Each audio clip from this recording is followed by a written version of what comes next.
Shalom teman-teman semua, selamat sore, selamat datang di ibadah Youth GPD Metro. Saya undang semuanya teman-teman, kita menyiapkan hati kita mau menyembah Tuhan pada sore hari ini. Kita mengangkat suatu pujian, anugerah terbesar. Terima kasih Tuhan.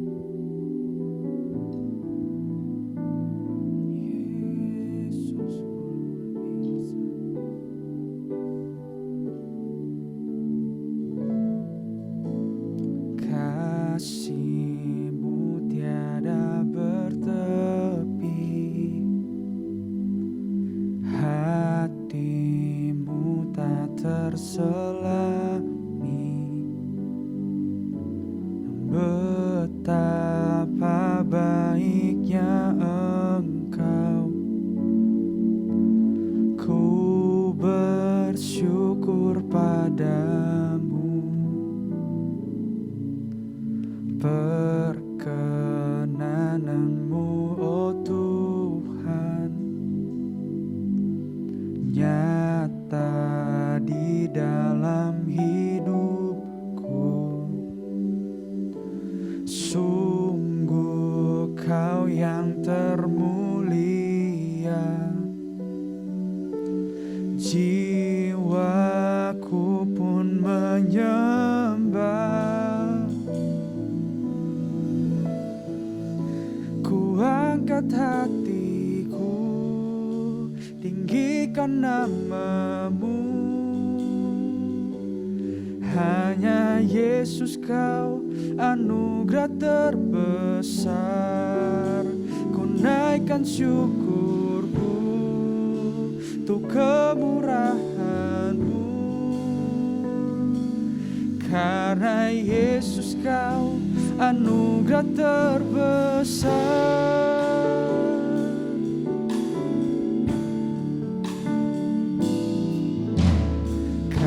Kasih-Mu tiada bertepi, hati-Mu tak terselami. Betapa baiknya Engkau, ku bersyukur padamu. Perkenanan-Mu, oh Tuhan, nyata di dalam hidupku. Sungguh Kau yang termulia, jiwaku pun menyembah. Ku angkat hatiku, tinggikan nama-Mu. Hanya Yesus Kau anugerah terbesar. Ku naikkan syukurku untuk kemurahan-Mu. Karena Yesus Kau anugerah terbesar. Ku angkat hatiku, tinggikan nama-Mu. Hanya Yesus Kau anugerah terbesar. Ku naikkan syukurku untuk kemurahan-Mu. Karena Yesus Kau anugerah terbesar. Ku naikkan syukurku, tinggikan nama-Mu. Hanya Yesus Kau anugerah terbesar.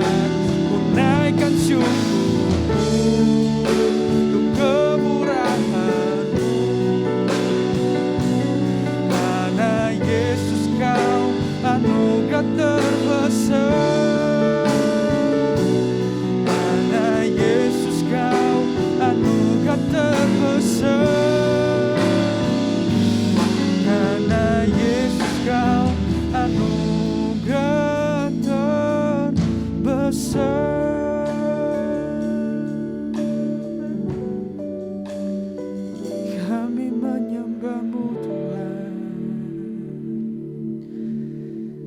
Mari sama-sama teman-teman kita satukan hati, kita berdoa. Tuhan Yesus yang baik, kami mengucap syukur Tuhan buat setiap kebaikan-Mu Tuhan sepanjang kehidupan kami pada sore hari ini Tuhan. Kalau sebentar Tuhan, kami anak-anak-Mu Tuhan akan meninggikan nama-Mu Tuhan, muji muliakan nama-Mu Tuhan. Berikan kami hati Tuhan untuk siap muji muliakan nama-Mu Tuhan. Terima kasih Tuhan Yesus yang baik, kami memulai ibadah kami pada sore hari ini. Hanya dalam nama Tuhan Yesus kami sudah berdoa dan mengucap syukur. Haleluya, amin. Shalom anak muda, apa kabarnya?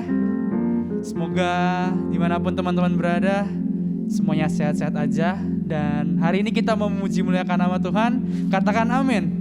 Amin. Oke, kita angkat satu pujian.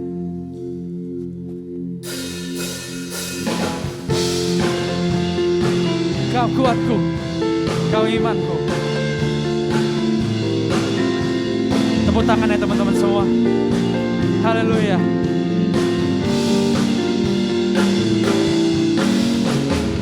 Saat ku pandang gunung menghadang setiap langkahku, setiap jalanku, dan jiwaku pun bangkit, dan imanku pun bangkit. Kau besertaku, kau menjagaku. Tak usah ku takut, bersamamu hadiratmu nyata, menenangkan jiwa. Tak ada yang mustahil, tak ada yang tak mungkin. Kau besertaku, kau menjagaku. Kau kuatku, kau imanku, kau berikanku harapan baru. Kaulah segalanya, tiada yang mustahil bagi orang yang percaya. Kita akan pujian ini dari awal teman-teman.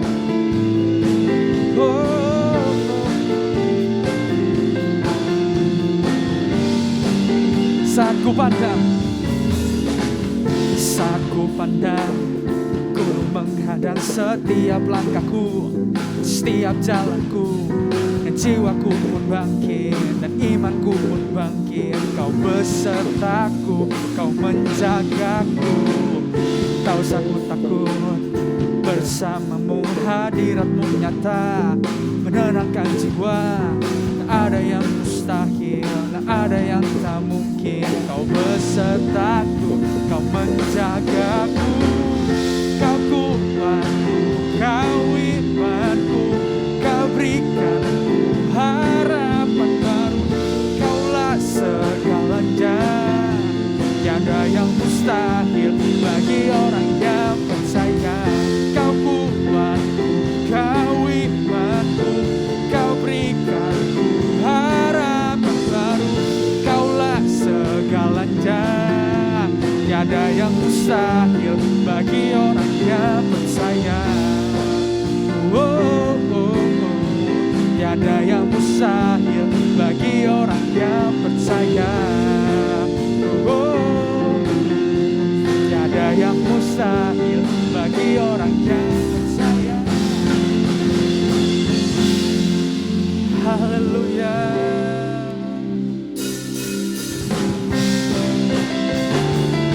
Masih pakai puji nama Tuhan teman-teman semua.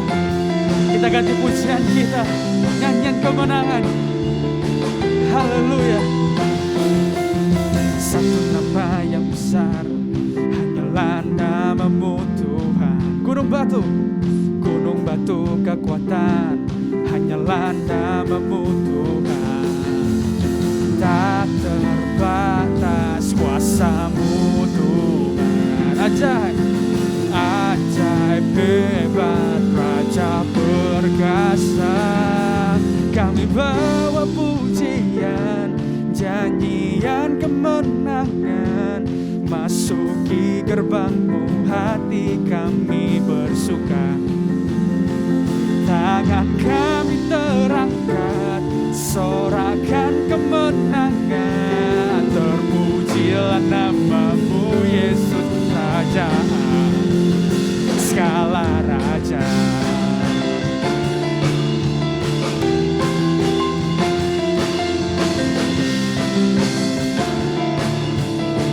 Satu nama yang besar, satu nama yang besar, hanyalah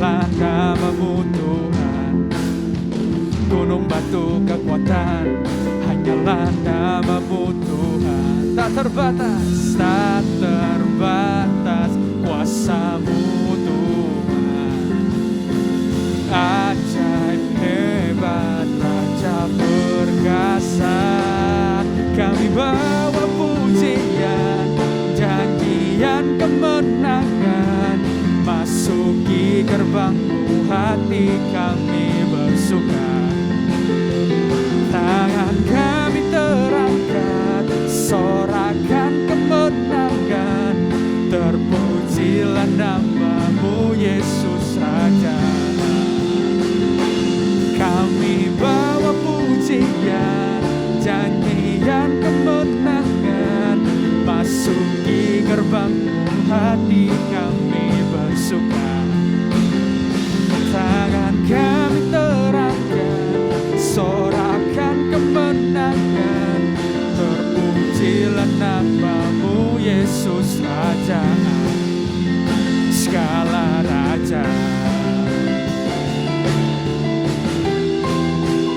segala raja.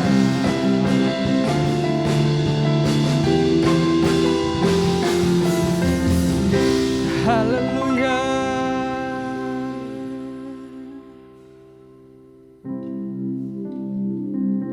Kami bersyukur Tuhan. Makasih buat setiap kebaikan-Mu Tuhan.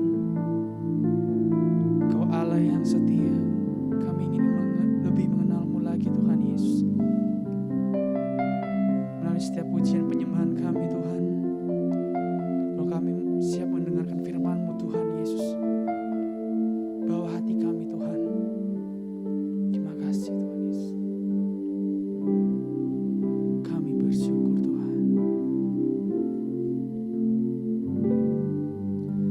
Bila ku buka mataku dan lihat wajah-Mu, ku terkagum. Bila ku lihat hidupku dan karya tangan-Mu, ku tersanjung karena semua yang baik dalam hidupku itulah karya-Mu. Kau beri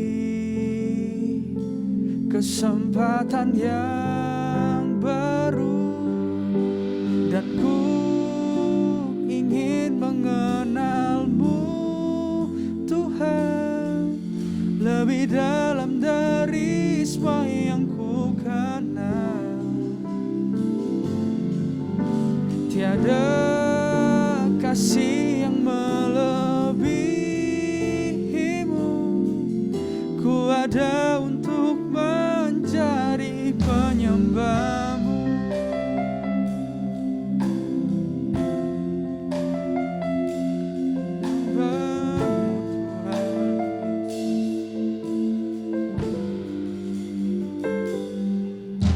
Bila ku buka mataku dan lihat wajah-Mu, ku terkagum. Bila ku buka hidupku dan karya tangan-Mu, ku tersanjung karena semua yang baik dalam hidupku itulah karya-Mu. Kau beri kesempatan yang baru dan ku ingin mengenal-Mu Tuhan lebih dalam dari semua yang ku kenal.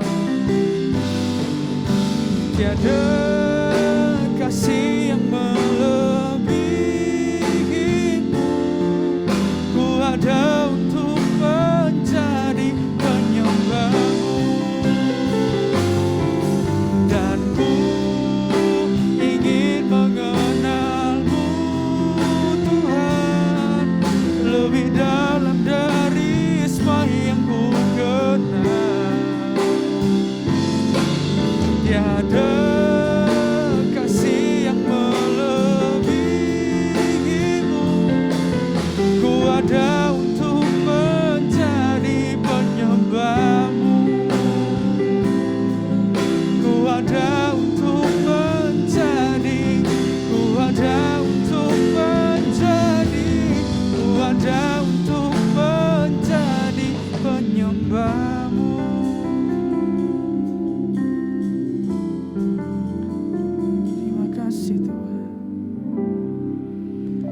Kami bersyukur Tuhan buat setiap kehidupan yang Tuhan udah kasih sepanjang kehidupan kami hari ini Tuhan.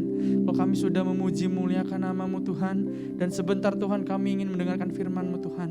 Berbicaralah Tuhan melalui firman-Mu Tuhan di setiap keberadaan kehidupan kami hari ini Tuhan. Berkati hamba-Mu Tuhan yang akan menyampaikan firman Tuhan. Kami siap Tuhan untuk mendengarkan firman-Mu. Terima kasih Tuhan Yesus yang baik. Hanya di dalam nama Tuhan Yesus kami sudah berdoa dan mengucap syukur. Haleluya. Amin.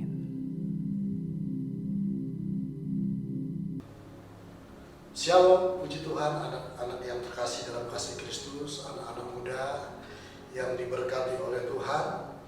Kita percaya sampai saat ini kita masih bisa mendengarkan firman Tuhan walaupun melalui live streaming. Kami bisa percaya tidak mengurangi makna dari ibadah kita. Kami bisa percaya juga kasih setia Tuhan selalu berlimpah bagi kita semua. Puji Tuhan, terima kasih buat Bapak Gembala dan Ibu Gembala dan juga koordinator pemuda remaja yang sudah memberikan kesempatan kepada Om Yusak untuk menyampaikan kebenaran firman Tuhan. Puji Tuhan, hari ini kita akan berbicara tentang pertemanan yang sehat. Tentunya kita sebagai anak-anak muda tidak bisa hidup sendiri karena manusia notabene adalah makhluk sosial, butuh interaksi dengan orang-orang yang ada di sekitarnya untuk membangun relasi atau di dalam dunia bisnis, di dalam sekolah, di dalam pergaulan sehari-hari, di dalam keluarga. Intinya anak-anak muda tidak bisa hidup sendiri, tidak bisa saya hidup di dunia ini, enggak, saya tidak membutuhkan orang lain, tidak bisa. Intinya kita adalah makhluk sosial, makhluk saling mendukung satu dengan yang lain. Hari ini kita akan belajar dari Alkitab bagaimana sebenarnya pergaulan untuk anak-anak muda, khususnya anak-anak muda yang sudah percaya kepada Tuhan. Kenapa? Karena dari pergaulan anak-anak muda, dari sikap anak-anak muda akan terlihat seperti apa, siapa kita di hadapan orang-orang dunia.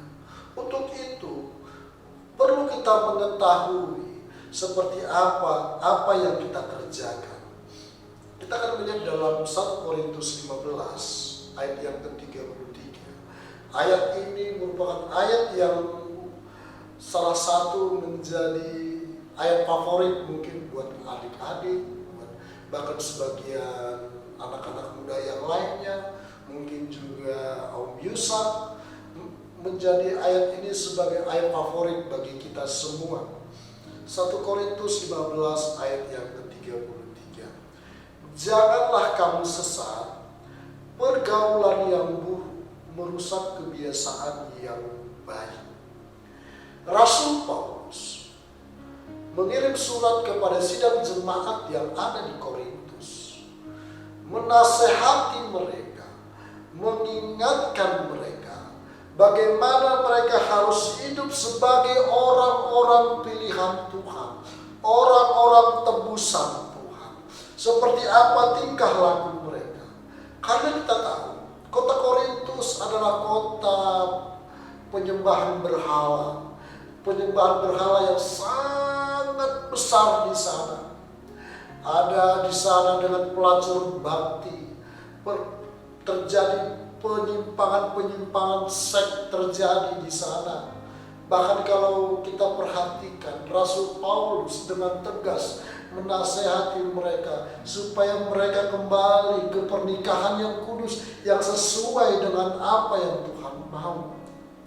Keadaan di sana dan pergaulan di sana, kota yang begitu besar dan pergaulan yang begitu jahat, itu membuat Rasul Paulus takut kalau ada sidang jemaat di sana. Orang-orang tua, anak-anak muda hidup di dalam pergaulan-pergaulan yang tidak baik, pergaulan-pergaulan yang bertentangan dengan firman Tuhan, kehidupan-kehidupan yang tidak disukai oleh Tuhan. Sehingga dia katakan, jangan kamu sesat. Dengan kata lain, selama ini anak-anak muda atau sidang jemaat di Korintus itu tidak menyadari bagaimana kehidupan mereka, pergaulan mereka dengan orang-orang fasik, pergaulan mereka dengan orang-orang yang ada di sekeliling mereka, membuat mereka menjadi terkontaminasi. Membuat mereka menjadi sama seperti orang-orang dunia. Rasul Paulus tidak mau. Bagaimana mereka sudah menerima kasih karunia. Jangan kasih karunia itu dihilang dari kehidupan mereka karena pergaulan yang salah akan kehidupan mereka.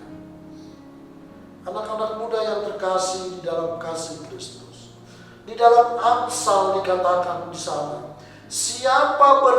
Amsal 13 ayat yang ke-20 begini bunyi firman Tuhan. Siapa bergaul dengan orang bijak menjadi bijak. Tetapi siapa bergaul dengan orang bebal menjadi malang. Amsal katakan, siapa bergaul dengan orang bijak menjadi bijak. Siapa bergaul dengan orang bebal menjadi malang. Dengan kata lain, anak-anak muda, pilihan itu sudah diberikan oleh firman Tuhan. Kalau kita bergaul dengan anak-anak muda yang bijak, dengan kata lain, kita akan terpengaruh dengan kebijakan mereka.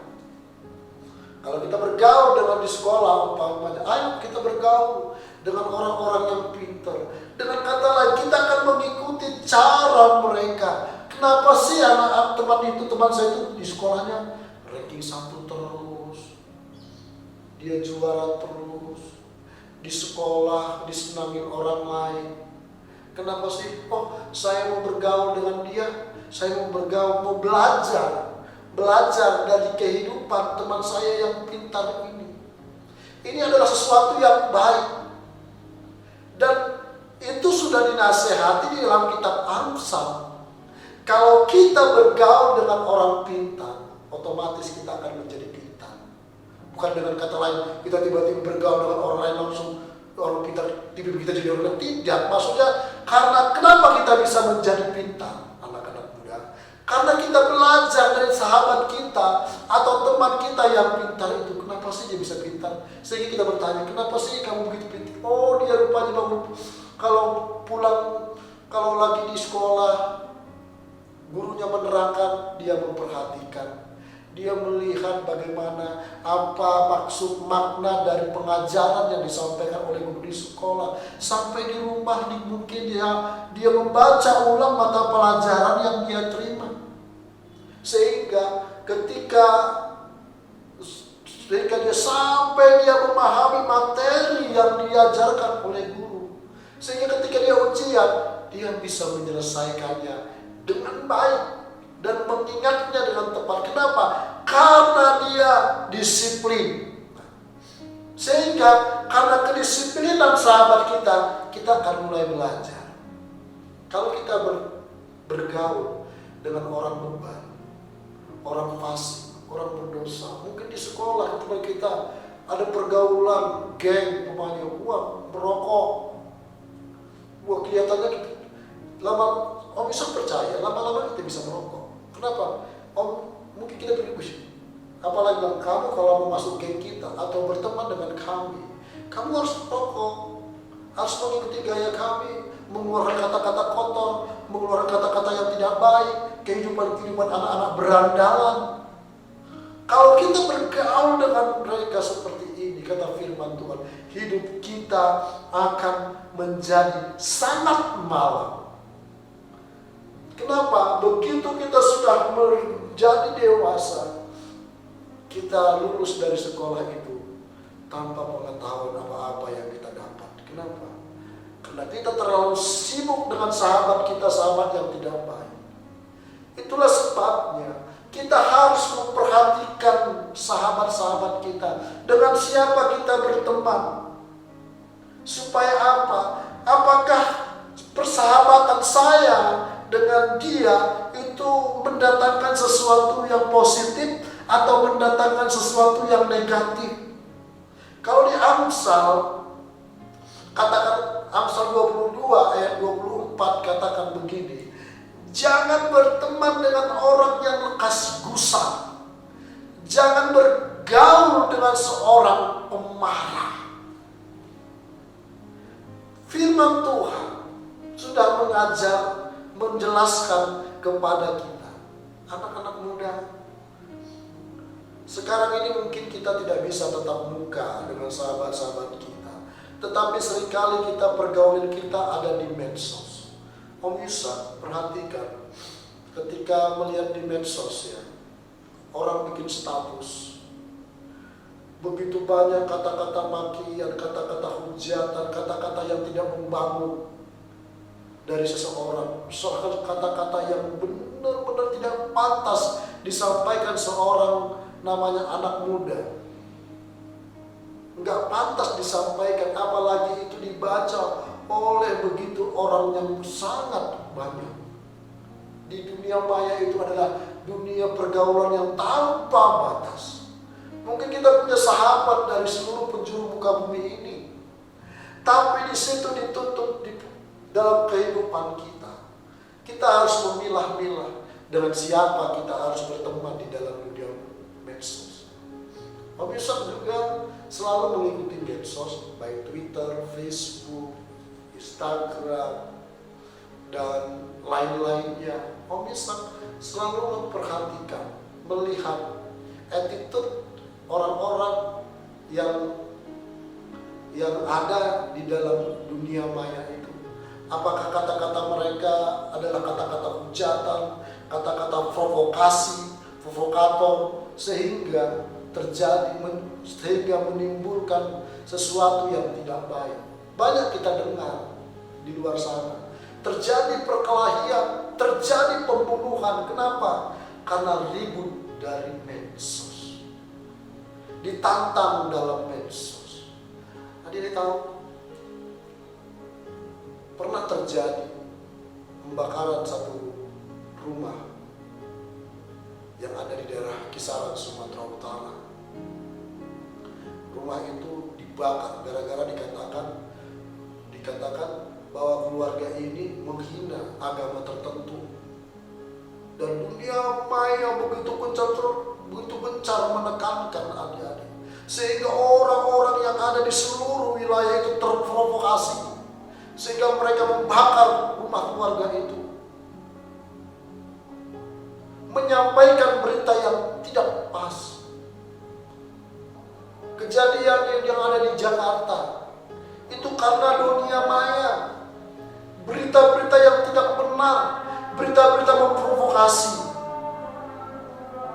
Itulah sebabnya Om Yusak sampaikan, kita sebagai anak-anak muda harus bijak-bijak kita memilih persahabatan kita, baik yang di dalam dunia maya atau di dunia real atau di sekolah kita.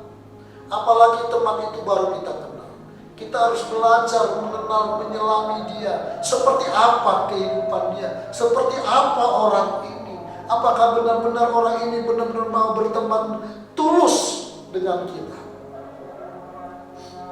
Ada satu contoh persahabatan di dalam Alkitab yang benar-benar membuat Om Yusak itu adalah menjadi sangat-sangat termotivasi, terbangun. Bagaimana kita seharusnya menjadi seorang sahabat, bagaimana seharusnya kita menjadi seorang pribadi yang betul-betul menjadi sahabat dengan orang lain. Contoh sahabat itu 1 Samuel 18 ayat yang ke-1. Begini bunyi firman Tuhan. Ketika Daud habis berbicara dengan Saul, berpadulah jiwa Yonatan dengan jiwa Daud, dan Yonatan mengasihi dia seperti jiwanya sendiri.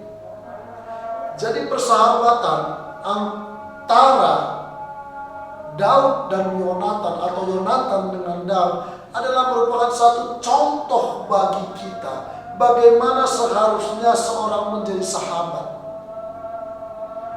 Seorang sahabat tidak akan hanya mencari keuntungan. Saya mau berteman dengan kamu karena kamu bisa memberikan sesuatu untuk saya. Itu bukan sahabat yang baik. Saya mau berteman dengan kamu karena kamu ganteng, atau karena kamu cantik, karena kamu kami, karena status sosial kita sama. Tidak, itu persahabatan yang tidak baik. Persahabatan seperti ini, anak-anak muda harus menghindarinya karena ini persahabatan adalah persahabatan yang tidak sehat. Tetapi kalau kita perhatikan Daud dan Yonatan, ketika Daud habis berbicara dengan Saul, berpadulah jiwa Yonatan dengan jiwa Daud, dan Yonatan mengasihi dia seperti dia mengasihi dirinya sendiri. Inilah sahabat yang hebat. Terus anak-anak muda, ketika mereka sehati dan sepakat, dikatakan di dalam 1 Samuel 18 ayat 3, Yonatan mengikat perjanjian dengan Daud. Dia mengadakan satu perjanjian dengan Daud, perjanjian darah. Kalau dulu, zaman dulu, kalau orang mengikat satu perjanjian, maka mereka akan melukai tangannya, yang satu juga melukai tangannya, sehingga mereka bersama, jadi darah mereka bersatu. Itu menunjukkan ketulusan, kesucian, pengorbanan, bahwa benar-benar dia mau bersahabat dengan tulus.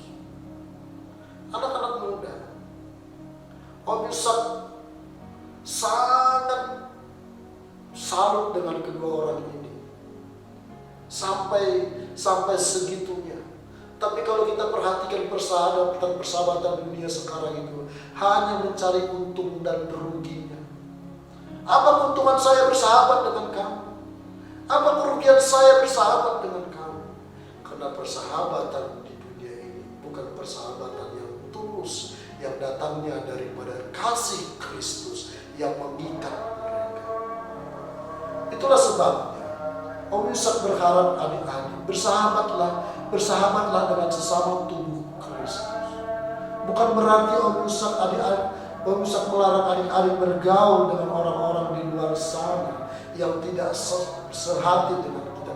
Tetap kita bergaul, tapi kita harus bisa membatasi diri kita. Kita tidak hidup cara berpikir mereka. Kita tidak berjalan cara hidup mereka. Adik-adik tahu, lihat lagi 1 Samuel 18:14. Yonatan menanggalkan jubahnya yang dipakainya dan memberikannya kepada Daud. Jadi segala apa yang dimiliki oleh Yonatan, yang ada dimilikinya pada saat itu, pedang, jubah, panah, apapun itu, dia tidak merasa rugi, dia tidak merasa berutang, dia tidak merasa menyesal, tapi dia merasa senang. Karena apa?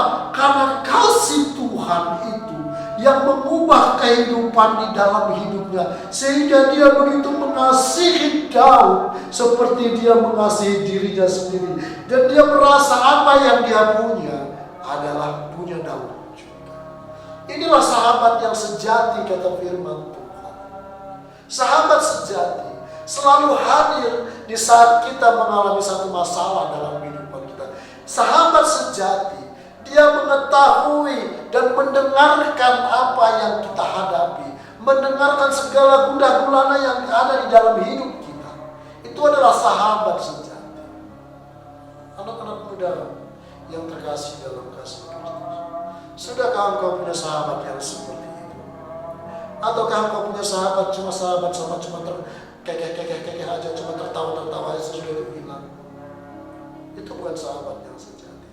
Tapi sahabat yang sejati itu dipupuk dari dasar kasih Kristus yang ada di dalam hati kita.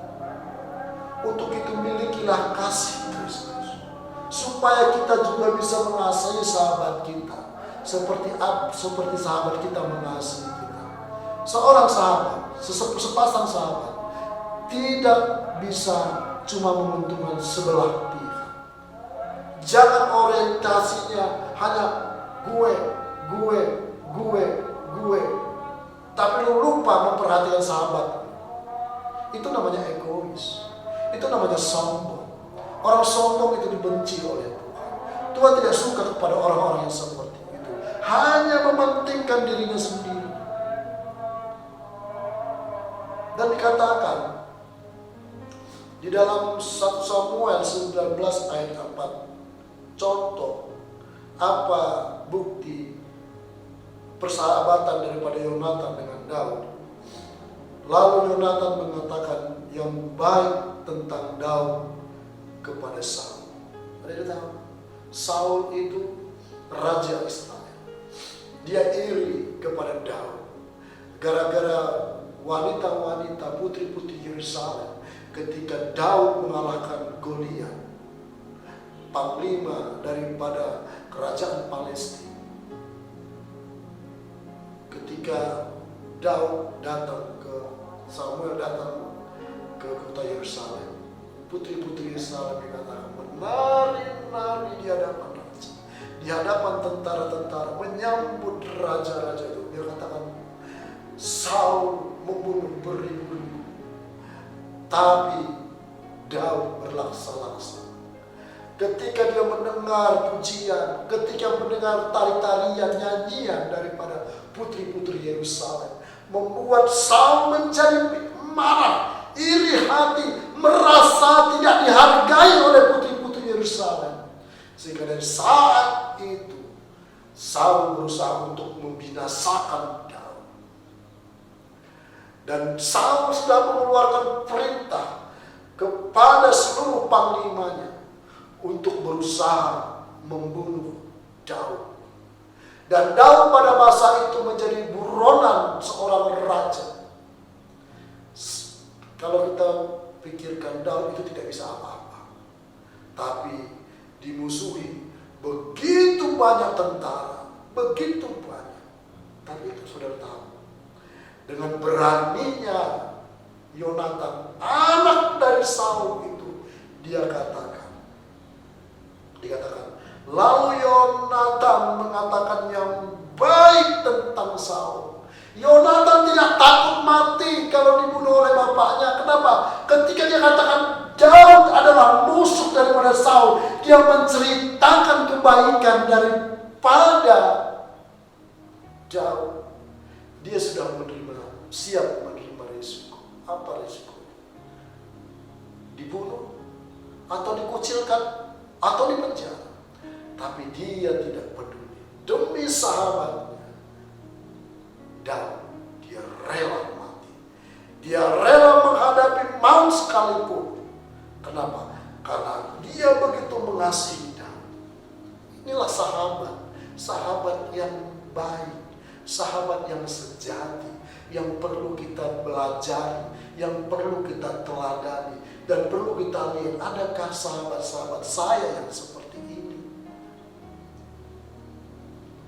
Anak-anak muda yang terkasih di dalam kasih Kristus,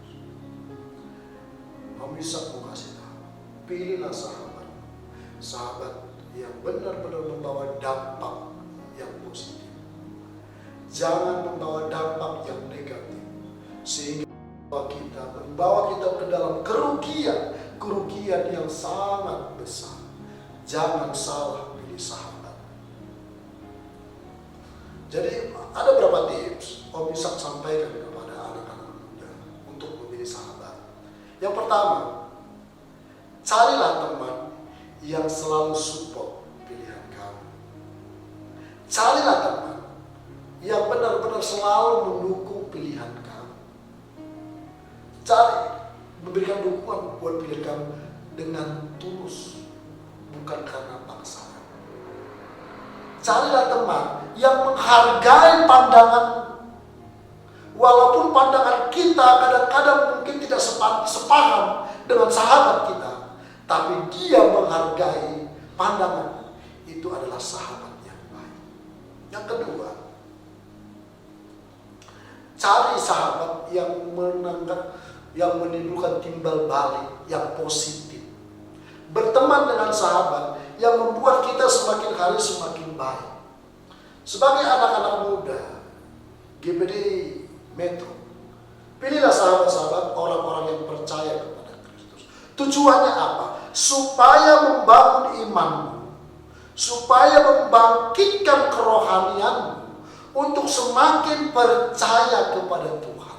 Tapi kalau kau memilih sahabatmu di luar sana yang tidak percaya kepada Tuhan, itu akan membuat imanmu semakin lemah, semakin jauh, bahkan kau lupa tentang Kristus dalam hidupmu karena persahabatan dan pergaulanmu yang tidak baik itu.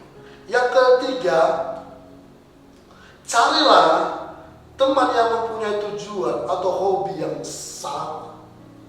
Carilah teman yang punya tujuan hobi yang sama. Kenapa? Karena kita contohnya ya, saya perhatikan anak-anak muda senang dengan Mobile Legends.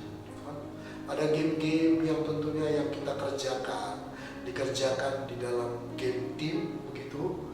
Nah, perhatikan, kalau dia seorang yang bijaksana dalam permainan game itu tidak akan saling menjatuhkan, saling memaki, saling menjelek-jelekan, dasar kamu goblok ini, harusnya kamu begini. Itu tidak baik. Kenapa? Itu pergaulan yang bukan yang baik. Boleh kita main game, bisa enggak melarang anak-anak muda main game apapun, selama game itu game yang positif atau game yang tidak membuat engkau menjadi sesuatu yang tidak baik, enggak apa-apa.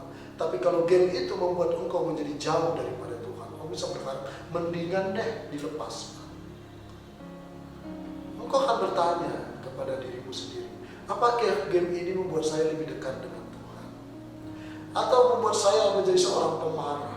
Karena ada game-game tertentu yang membuat kita menjadi seorang pemarah.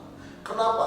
Karena kita merasa apa yang kita harapkan, tim game kita tidak bisa melakukannya, sehingga kita marah, kita bilang dia goblok, mengeluarkan kata-kata yang tidak membangun.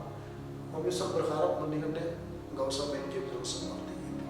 Carilah game-game yang benar-benar saling mendukung. Terus carilah teman yang menerima engkau apa adanya. Ini Om bisa ngomong tentang tip pertemananmu sebagai makhluk sosial. Cari teman menerima engkau adanya. Dia tidak memandang engkau dari posisi mana. Oh, saya orang ganteng, atau saya jelek, saya begini, saya kaya. Jangan cari. Tapi dia bisa menerima engkau apa adanya, menerima kelebihan, menerima kekurangan, menerima sesuatu karaktermu yang masih dalam pembentukan menjadi karakter yang lebih baik lagi di hadapan Tuhan. Carilah sahabat yang mau mendukung engkau. Sahabat yang baik, sahabat yang tulus. Kalau dia berkata A di depanmu, di belakangmu dia akan tetap berkata A. Bukan dia berkata A di depanmu, dia berkata B di belakang. Dia berkata tulus di depanmu, tapi dia menikam engkau dari belakang. Jadi anak-anak muda, Om Ishak mau mengajak kita supaya apa? Supaya kita bisa melihat, mengambil satu keputusan yang baik untuk kehidupan kerohanian kita. Apakah dengan persahabatan saya dengan si dia itu menjadi persahabatan yang membawa saya lebih dekat kepada Tuhan atau menjadi lebih jauh.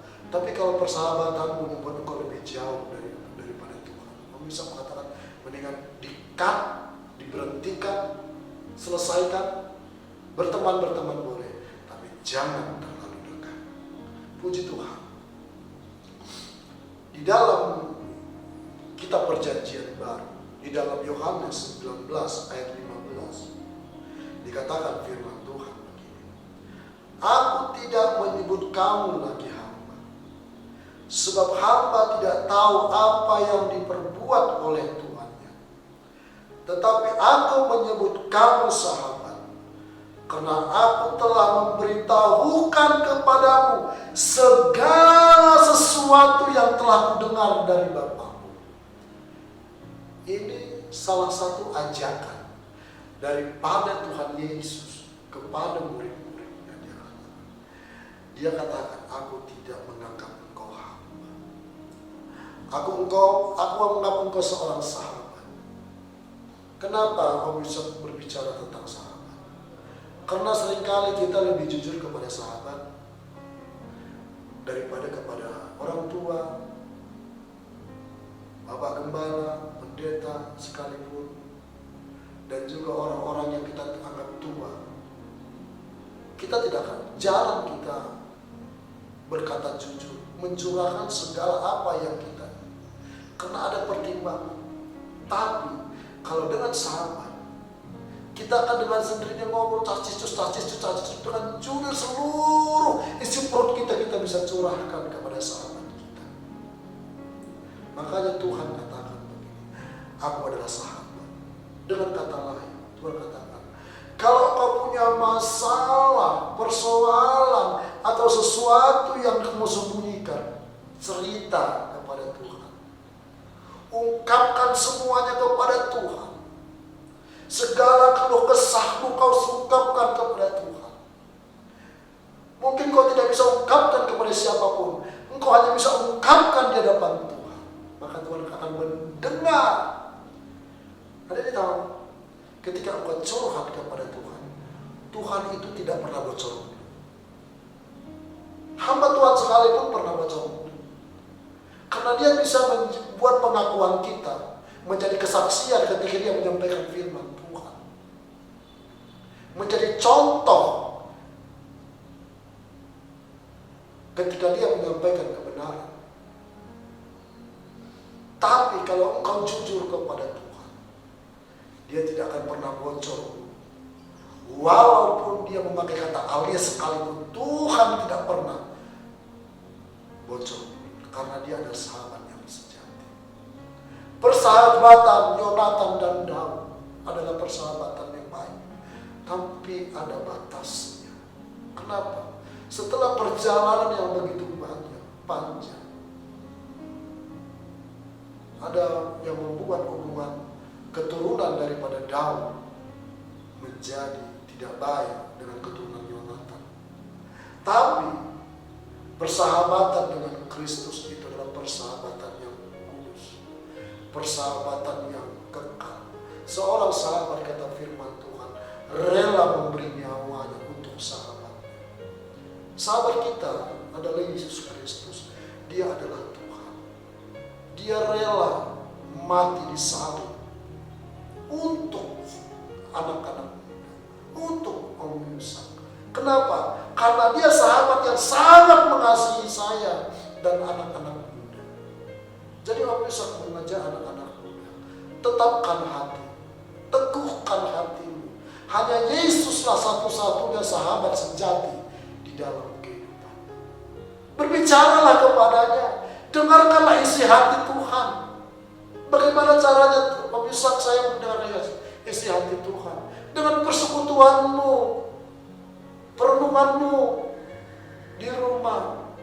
Kalau bisa, setiap hari kau baca surat cinta dari sahabatmu, yaitu Alkitab, yaitu firman Tuhan yang ada di Alkitab itu. Ketika engkau membaca dengan sungguh-sungguh dan percaya, dan Om Yusak yakin itu akan menjadi rema dalam kehidupanmu, sehingga mengubah kehidupanmu menjadi pribadi-pribadi Kristus, pribadi-pribadi yang mengasihi Kristus dan hidup di dalam Kristus.